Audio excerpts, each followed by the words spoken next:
Sarah Strong is the top recruit in the 2024 class, and she still remains uncommitted. I wanted to break this down and take another look today in terms of the schools that are in the mix, what schools she has visited as well. I'm going to take a look at the roster flexibility of each of these schools. Now, if you enjoy the content, please give the video a like and please consider subscribing to the channel. All right, let's get into this. Now, if you are not aware, the top two recruits, so Sarah Strong and Joyce Edwards, they faced off at the end of December in the Chick-fil-A High School Classic, and Sarah Strong put on an absolute show. So she went for 31 points, was really hot, went for 7 from 10 from the three-point line. But as well, for good measure, she pulled down 17 rebounds, had 4 steals, and 2 blocks. So essentially, the 6'2 Strong can do it all, and no wonder there is so much interest. And in this game, no less, Dawn Staley was there, sucking on her lollipop with her top 3 assistants. As well, not to be outdone, UConn made sure they had a presence, and Jamel Elliott was there just to say, yeah, we got eyes on you as well, and we want to show you the love as we are definitely interested. Now, the Strong camp is holding their cards very close to their vest. She has confirmed that the Gamecocks and UConn are very interested in her. Like, okay, that's not much news. The other schools that have interest include North Carolina, UCLA, Oregon, LSU, NC State, and Louisville. Now, Strong has visited UConn, Oregon, and LSU. She has not gone to South Carolina as of yet. Other things to consider, her dad, Danny Strong, played at NC State, so does that give them an in with her going there? I don't know, but something to be aware of. Of the 7 schools, I think UCLA is the least likely just because they only have 1 roster spot left.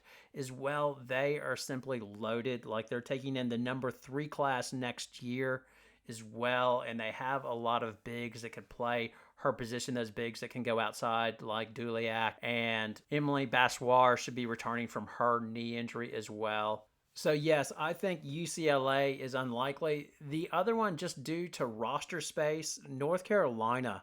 Now, from looking at their roster, they currently have 4 open spaces for 24-25, but they potentially have 5 players that have an extra COVID year. So obviously we don't know how this is going to shape out with the portal, if some of them will transfer or not, but I am not sure if they are in position to offer her a roster spot. And then in terms of roster availability, the other one that sticks out is UConn. So currently they have 2 scholarships available, like 2 spaces, but they offered Emily Rodriguez a scholarship in November. So that if she accepts that, that will take 1. And then they have 3 potential players that could return in 24-25. So Nika Mule, Aubrey Griffin, who seems more likely to return now in light of her knee injury, which looks to all measure like it's serious, and then Aaliyah Edwards. I think most think it's likely that Edwards will go declare for the WNBA draft, but Griffin and Fudd would seem more likely to stay, as would give them time to recover from their knee injuries. Fudd's already announced he was staying in 24-25 even before her knee injury.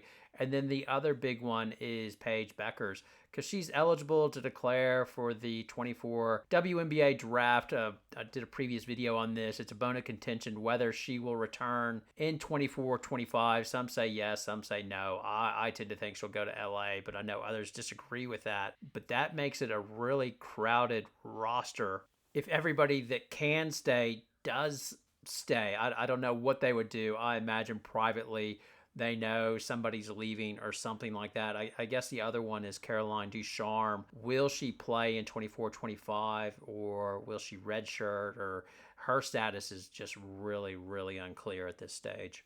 LSU as well is sort of in the same space as they could return. Well, they have more open roster spots, so they have 6. So I think they have more flexibility in terms of bringing Strong in if she was willing to go there and sort of play the numbers game to a certain extent. as they are pretty loaded with wings and forwards with obviously Michaela Williams. Samaya Smith should be returning healthy, who's more of a power forward, really. And then you'd have, if Reese comes back, in addition to Anissa Morrow, that's a lot of forward depth that it would be a fight for playing time, obviously, but she's so talented. I'm doubting she's not too worried about that and feels like she would be able to earn playing time at any school that she goes to. But overall, I would be saying the front runners for her are basically the schools that she's visited. Like I do, in my mind, I think Oregon is unlikely, but I do concede that she's gone to an official visit. So I would put them ahead of South Carolina. And the visit to South Carolina might be pending once, if she goes to South Carolina on an official visit, then I would bump them up ahead, obviously. But it really seems like it right now. The front runners would be LSU and UConn.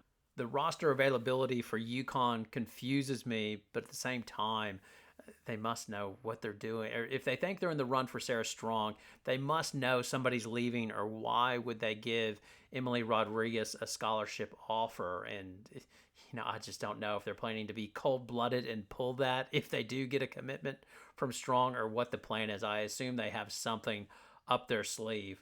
The other thing that interests me with Strong is her style of play. So I've heard her high school coach talk and sort of compare her to Magic Johnson. I keep telling people she's the modern day Magic Johnson. She likes to distribute, but also she could shoot a tad better than Magic Johnson ever shot. I mean, my goodness, she really can become the greatest women's basketball player that's ever put on the shoes and laced it up. And I've heard her dad talk as well, that yes, she is 6'2", but they really see her is being able to do everything. I think their nightmare scenario is for her to be stuck down in the post and be said that you're a post player. I don't think any of the schools would do that, but I do know that UConn with Ice Brady, like Gino Auriemma, has been pretty tough on ice about, she's always on the elbow taking jump shots, and she needs to get down to the post and do the dirty work inside. Or has UConn been reassuring her, saying, no, we've got El Alfie coming back from Achilles injury, who's a big as well. Ice Brady will be doing the majority of the dirty work. We're more looking at you as like a forward. We usually, currently we're playing 4 small, and you would be a part of that, and we want you to be all over the court. We're not just going to stick you in the post or anything like that. The recruiting rules changed in April. It used to be that you were limited to 5 official visits, but you can take as many as you want now. So if it wasn't for that rule change, I'd say, okay, we'll really get a strong idea if NC State and South Carolina are in the mix. Does she take her last 2 official visits there, or is Louisville one of the schools in the mix as well? Who does she choose those last 2 visits to go see? But that's still what I'd be looking for. I would say South Carolina, you're really in the game if she goes and visits there, and I just want that confirmed. And then the other one is as well, I wonder with NC State and how they've had their unexpected success as well. They have a good recruiting class for next year. They've got the number 16, which is solid. How much does her old man play into this, who went to NC State? Does that give NC State another avenue to say, we're going to go to dad's school? Anyway, to be determined. I just thought I'd sort of talk through some of the things that I'd seen and sort of talk about roster flexibility of some of these schools. Anyway, your feedback, comments, always welcome. Thanks a lot for watching. Good night.